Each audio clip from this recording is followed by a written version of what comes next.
बिस्मिल्लाहिर्रहमानिर्रहीम, अस्सलाम वालेकुम दोस्तों, नई वीडियो में खुश आमदेद।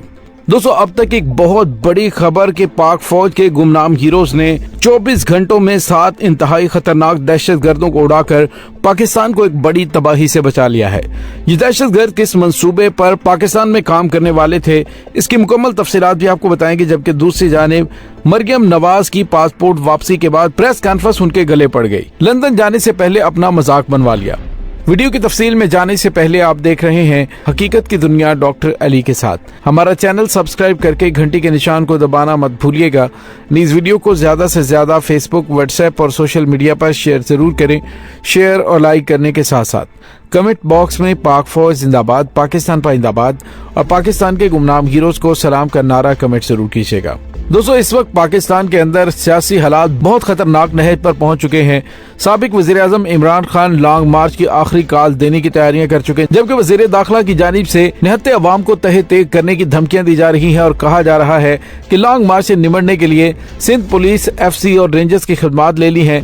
30,000 की नफरी का बंदोबस्त कर लिया है, जो कि इस्लामाबाद की तरफ आने वाले इमरान खान की मार्च को रोकने के लिए ताकत का इस्तेमाल करेंगे। दोस्तों, इस तमाम सूरत हाल के अंदर मुल्क दुश्मन अनासर फायदा उठाने की कोशिश कर सकते हैं और इसी सिलसिले में पाक फौज की जानिब से और पाकिस्तान के गुमनाम हीरोज की जानिब से अपनी ड्यूटी सरंजाम देते हुए एक बहुत बड़ी कार्रवाई की गई है।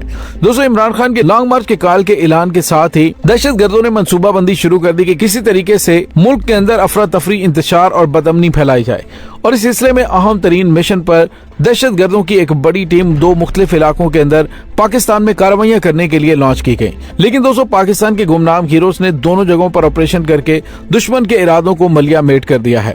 मुल्क भर में पाक फौज के दहशतगर्दों और उनके सहूलतकारों के खिलाफ ऑपरेशन रद्दुल फसाद कामयाबी से जारी है। पेशावर में दहशतगर्दों ने पाक फौज के काफिले पर फायरिंग की और फौजी दस्तों ने जवाबी कार्रवाई में आज 3 दहशतगर्दों को जहन्नुम वासिल कर दिया है। लेकिन अफसोसनाक बात यह है कि फायरिंग के तबादले में 2 फौजी जवान भी शहीद हुए हैं। हलाक दहशतगर्द सिक्योरिटी फोर्सेस के खिलाफ मुतअद्दिद कार्रवाइयों में मुलविस थे। और दोस्तों, यहाँ पे आपको ये भी बताते चलें कि पेशावर के इलाके हसन खेल में दहशतगर्दों के खिलाफ कार्रवाई में इन 3 दहशतगर्दों को जहन्नुम वासिल किया गया। हलाक दहशतगर्दों के कब्जे से असलहा और गोला बारूद बरामद हुआ है। हलाक होने वाले दहशतगर्द हालिया दिनों में पाकिस्तान के अंदर बड़ी कार्रवाइयां करने के लिए लॉन्च किए गए थे। दोस्तों, यहाँ पे आपको ये बताते चलें कि शहीद होने वाले फौजी जवानों में लांस नाइक मोहम्मद पनाह और FC के सिपाही शमसुद्दीन शामिल हैं। जाम शहादत नोश करने वाले फौजी जवानों में 30 साला लांस नाइक मोहम्मद पनाह का ताल्लुक जाफराबाद से और 36 साला सिपाही शमसुल्लाह का ताल्लुक जनूबी वजीरिस्तान से है। जबकि दूसरी जानिब टांग के इलाके में पाक फौज की जानिब से एक बड़ा ऑपरेशन किया गया है, जिसमें 4 दहशतगर्दों को जहन्नुम वासिल कर दिया गया है। ISPR के मुताबिक टांग के इलाके में सिक्योरिटी फोर्सेस और दहशतगर्दों के दरमियान झड़प हुई, जिसमें 4 दहशतगर्दों को जहन्नुम वासिल किया गया, जो हालिया दिनों में पाकिस्तान के अंदर बड़ी कार्रवाइयों के लिए भेजे गए थे। दोस्तों, इसमें कोई शक नहीं कि पाकिस्तान की मौजूदा सूरत हाल से दुश्मन फायदा उठाने की कोशिश कर सकता है। सियासी जमातें खुसूसन हुकूमत की जानिब से अक्लमंदाना सियासत की जानिब से धौंस धमकी और ताकत का इस्तेमाल करने की धमकियां दरअसल पाकिस्तान को डिस्टेबलाइज करने की कोशिश है। जिस तरह से पाकिस्तान सैलाब की तबाहकारियों से मुतासिर है, दूसरी जानिब पाकिस्तान मुआशी तौर पर शदीद मुश्किलात का शिकार है। ऐसे में राना सनाउल्लाह की जानिब से इस तरह की धमकियां देना कि अगर आप लोगों ने हुकूमत के खिलाफ मार्च करने की कोशिश की तो फिर हमने 30,000 नफरी का इंतजाम कर लिया है। जदीद तरीन ड्रोन भी पुलिस के हवाले कर दिए हैं कि वो उनके जरिए अवाम पर शेलिंग करें। और इसके साथ ही राना सनाउल्लाह की जानिब से कहा गया कि पाक फौज आइन के आर्टिकल 245 के तहत इस्लामाबाद में तैनात होगी और लॉन्ग मार्च को लॉजिस्टिक और माली इमदाद फराहम करने वाले अफराद और तंजीमों के खिलाफ एक्शन भी लेने जा रहे हैं।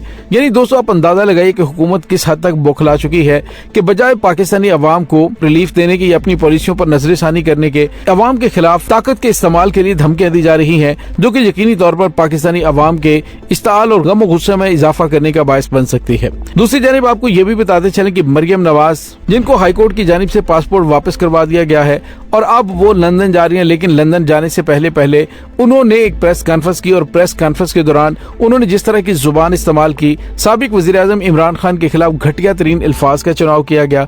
फिर अगर इमरान खान की जानिब से कोई वर्ड बोला जाएगा तो कहा जाएगा कि देखें जी, मरियम की तौहीन कर दी गई है, मरियम के खिलाफ ऐसे अल्फाज इस्तेमाल कर दिए गए हैं। लेकिन मरियम की की जानिब से शैतान, तलंगा और इस तरह के घटिया तरीन अल्फाज का इस्तेमाल करना, और उसके बाद मौलाना फजलुर रहमान ने जिस तरह से प्रेस कॉन्फ्रेंस में तितलियां और यूथिया कहा गया, इससे आप इनकी ज़हनी हालत का अंदाजा लगा सकते हैं कि इमरान खान ने इनके इस अंदाज में पेच कसे हैं कि ये पागल हो चुके हैं। इन्हें पता ही नहीं चल रहा कि ये किस तरह के अल्फाज बोलेंगे। ये पाकिस्तान को लीड करने, पाकिस्तान की 22 करोड़ अवाम पर मुसल्लत किया गया वो अजाब है जिसके लिए इमरान खान पूरी पाकिस्तानी कौम को बाहर निकाल रहे हैं। दोस्तों यहाँ पे आपको ये बताते चलें कि मरियम नवाज की जानिब से कहा जाता है कि इमरान खान पर आर्टिकल 6 लगाएं, जबकि उसको पता ही नहीं है कि आर्टिकल 6 लगता कब है, आइन किसने तोड़ा और कैसे तोड़ा।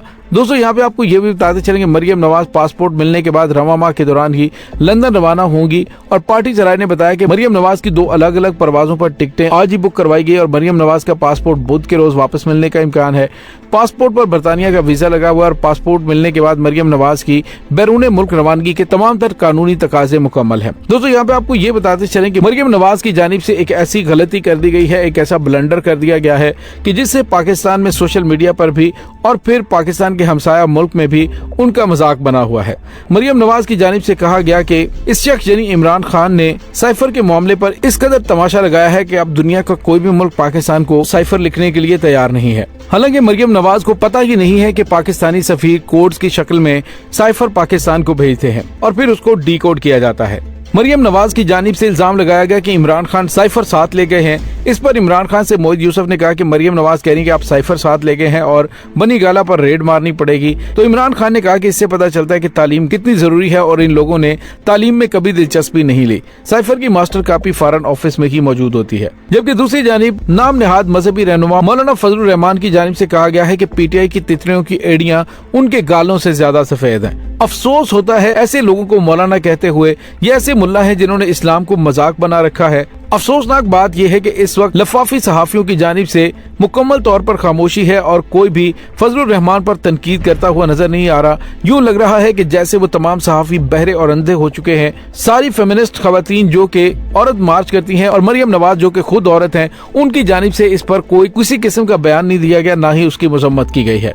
दोस्तों दूसरी जानिब आपको ये भी बताते चलें कि ARY के एक प्रोग्राम में जस्टिस नासिरा जावेद जो कि इलामा इकबाल की बहू हैं, उन्होंने एक सवाल किया है कि एवनफील्ड अपार्टमेंट नवाज शरीफ की मलकियत नहीं तो और किसकी मलकियत है। बच्चे तो उस वक्त नापी में थे और नवाज शरीफ के वालिद दवन्नी चवन्नी में गटर के ढक्कन लेते और बेचते थे। दोस्तों दूसरी जानिब आपको ये भी बताते चलें कि मरियम नवाज जो कि कॉपी की बहुत ज्यादा मास्टर हैं, कोई भी काम करना हो कभी अर्तुगरुल ड्रामे की हलीमा के जैसा लिबास पहनकर जलसों में जाती हैं, कभी काला लिबास पहनकर एंजेलिना जोली की कॉपी करती हुई नजर आती हैं। लेकिन दोस्तों अब इमरान खान जो कि सियासत के अंदर जलसों में नया रंग देने के लिए पाकिस्तान में पायनियर समझे जाते हैं, उन्होंने नवाज शरीफ और इनके खानदानों के क्लिप्स चलाने का सिलसिला शुरू किया। तो मरियम नवाज को यह आइडिया इतना ज्यादा पसंद आया कि अब उन्होंने भी उसको फॉलो करना शुरू कर दिया और अपनी प्रेस कॉन्फ्रेंस के दौरान इमरान खान के क्लिप्स चलाने शुरू कर दिए। दोस्तों दूसरी जानिब आपको ये भी बताते चलेंगे मरियम नवाज की जानिब से कहा गया कि मैं अदलिया को बड़े अदब व एहतराम से कह रही हूँ कि शैतान के साथ फराक दिली का मुजाहरा न किया जाए। कानून के शिकंजे में गर्दन फंसती नजर आती है जो ये माफी मांगने लगते हैं। ऐसे शख्स को माफी मिली तो फिर किस मुंह पर फिल्टर लगा हुआ है। कोई भी जलसे में किसी भी खातून को डराता धमकाता रहेगा कि जब मुल्क को लूटने वाले इतने बड़े बड़े चोरों और डाकुओं के साथ फराक दिली का मुजाहरा करते हुए उनके पाकिस्तान के लूटे हुए अरबों रुपए माफ करने के कवानीन बना लिए गए तो उस वक्त किसी को कोई तकलीफ नहीं हुई। तो इमरान खान ने तो जज के खिलाफ कानूनी कार्रवाई करने की धमकी दी थी। दोस्तों यहाँ पे आपको ये बताते चलें कि इस वक्त सोशल मीडिया पर मरियम नवाज के बयानात को लेकर काफी ज्यादा ट्वीट्स किए जा रहे हैं और काफी ज्यादा हंगामा बरपा है और कहा जा रहा है कोई मरियम बीबी को जाके बताए कि साइफर कोड वर्ड्स में होता है, भला दुनिया वाले कोड वर्ड साइफर भेजने से क्यों डरेंगे। और वैसे भी साइफर क्या होता है, अगर ये सियासतदान थोड़ा सा पढ़ लिख जाते तो शायद बेहतर होता। दोस्तों इस तमाम सूरत हाल के बारे में आपका क्या कहना है, कमेंट सेक्शन में अपने ख्यालात का इजहार जरूर कीजिएगा। इंशाल्लाह बहुत जल्द मिलते हैं एक नई वीडियो में। तब तक के लिए अपना बहुत सारा ख्याल रखिएगा। पाक फौज जिंदाबाद, पाकिस्तान पाइंदाबाद, पाकिस्तान के गुमनाम हीरोज को सलाम, अल्लाह वारिस।